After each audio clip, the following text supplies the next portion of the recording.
Thank you for joining us today. My name is Jon Sluis with Intrust CPA, and then we've got Andrew Nichols with Integrated Payroll. We're coming to you to give you a little bit of an update of the ESTA, which stands for the Earned Sick Time Act. And that's the new law in Michigan that's in effect for some of you and coming into effect for others of you related to sick time. Now, you're going to note I said accounting and he said payroll. We're not attorneys. We're not labor attorneys. We don't know the law. We're not legislation. But what we're coming to you today is that we're getting this question on a regular basis. Does this apply to me? What do I need to do? And so we wanted to take a chance here to just give you some high-level things to think about that you can use to either implement or update or change your policies to make sure that you're at least thinking through these things. Andrew, what's probably one of the number one question that you're getting off of this?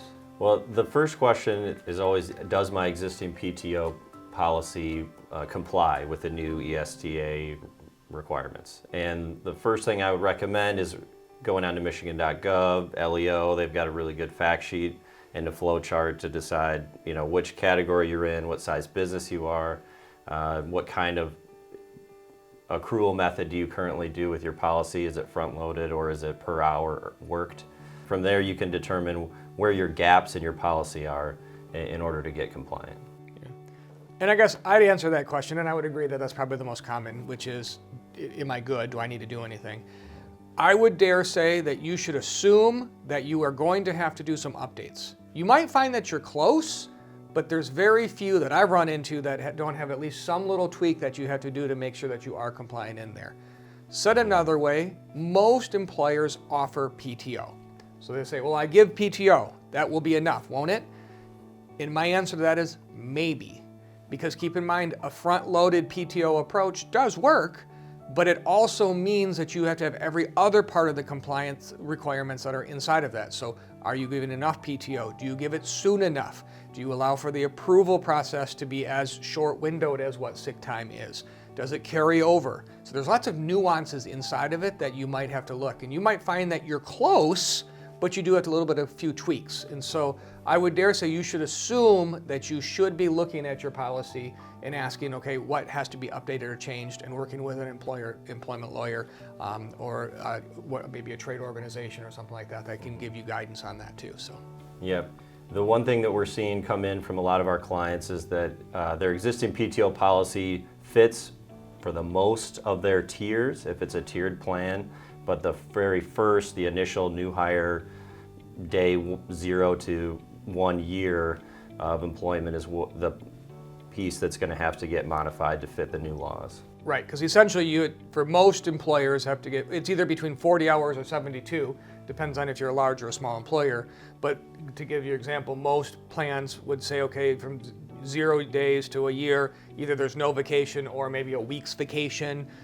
Well, this now requires that it's much sooner and much higher balance for that. So that hits into a little bit next topic here of the difference between a large employer and a small employer.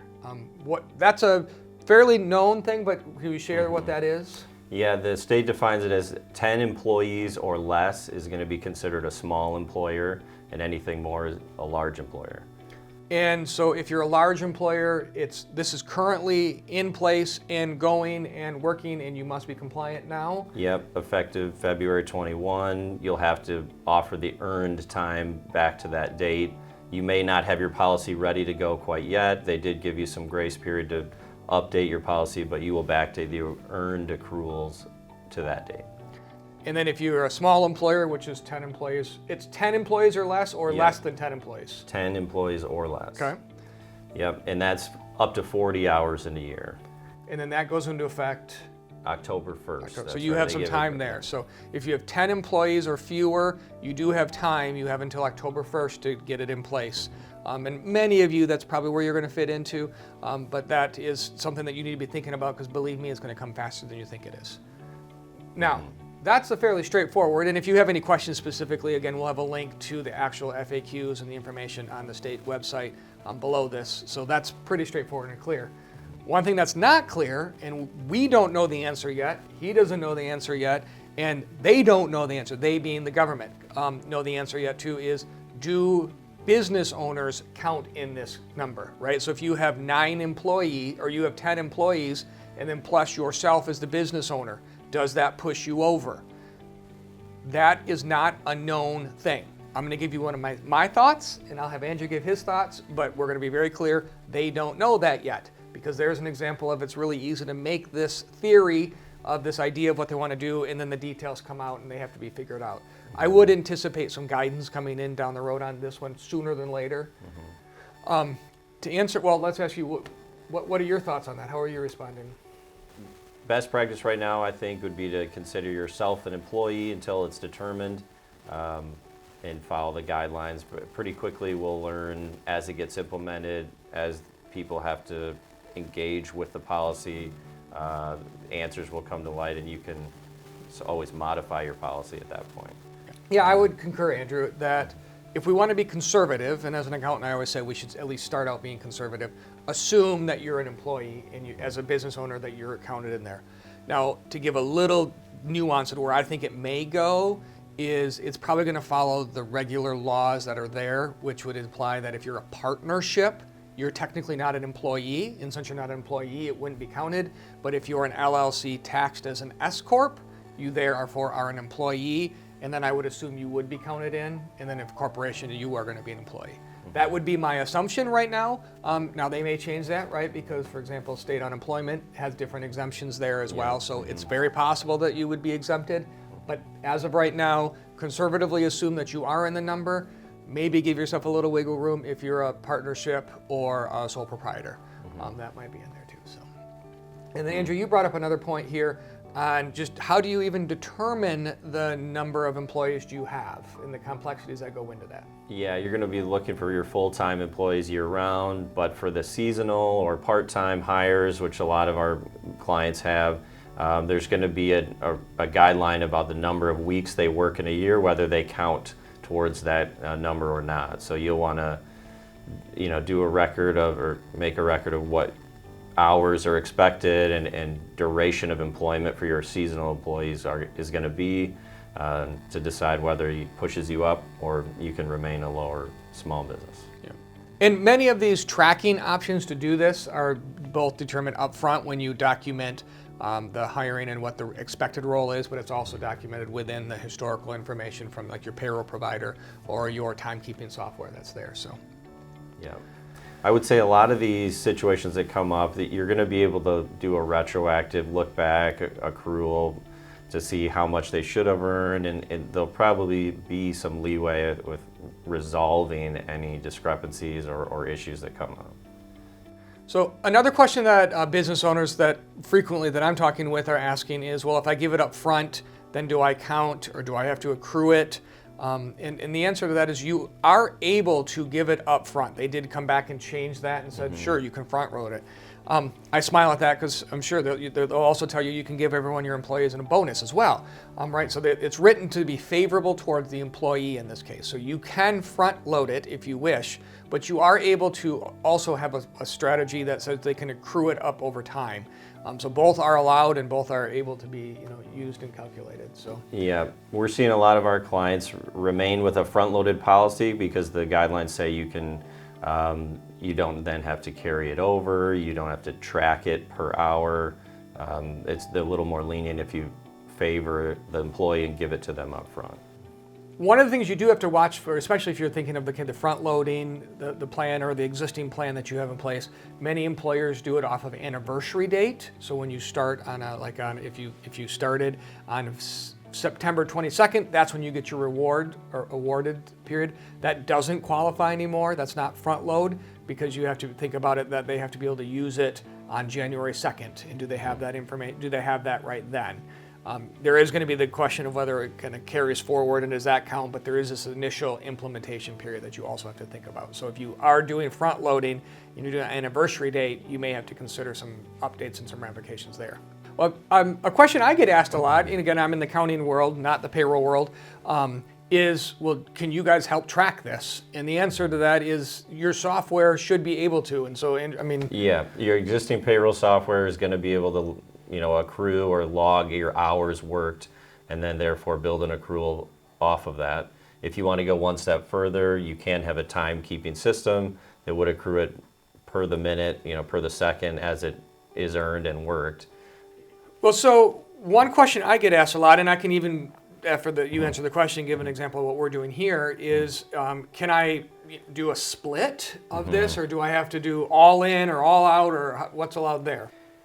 We don't know officially, but the state also doesn't say you can't. So for now, we are seeing a lot of clients keep the core of their existing policy in place and then adding one piece to satisfy and make you compliant, even if that is something that changes from a front loading to an accrual base. Yeah. A lot of our clients had consolidated PTO into one single bucket, and now we're seeing a trend the other direction to split out general PTO and then the sick time to get compliant, even if it's accrued differently. I know that's what we as a firm did, is we had gone to a single consolidated bucket and we're in the process of splitting them out. And interesting enough to answer that as well, we took this as an opportunity to look at what was some confusion that we had in our existing policy and use this as a reason to say if we have to modify it anyway, let's clean that up. Well, one of the confusion that came out of having a consolidated bucket was that formal approval process ahead of time, right? So we had said in there you have to ask for 14 days ahead. Well, what defines when someone's sick and it's not, right? So the point of this is to provide that clarity that's there. Well, by us, what we're doing is we're separating it out and we're saying, well, PTO and vacation is really vacation. That's going to have that 14-day approval process, and then sick time is the shorter approval process time. And so we're to give clarity for the time, like when do you need approvals or not. So it is a good opportunity to take advantage of some of those things that are in a policy that you want to provide more clarity.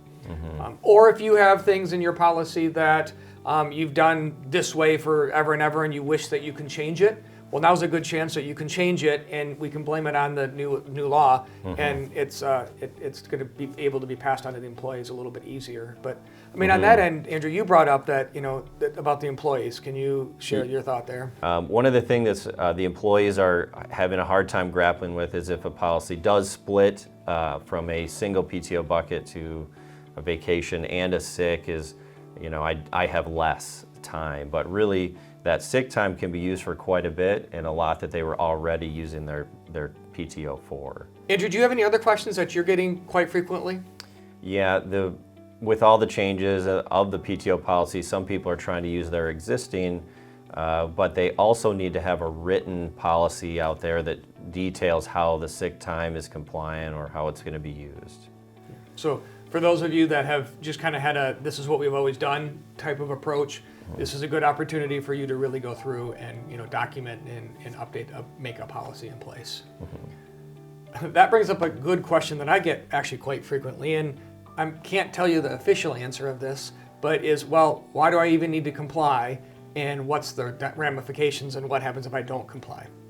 This is where I'm not going to give an opinion of what does or doesn't happen, but what I would say is where you're going to find it is when you have that one employee that is the disgruntled one, right? It's going to be similar with complying with any other employment law type item, which is, you're right, there's not necessarily that proactive enforcement out there, but you're going to wish you had it in the event that you have the one employee that calls and complains. So I don't want you to be scared of this. In fact, I want to say the opposite, that use this as an opportunity to beef up what you have, use it as an opportunity to provide clarity or consistency with things that are questions, and use it for advantage of talking about raises or otherwise. So don't do it out of fear, but fundamentally I do see that that's where it's going to get monitored.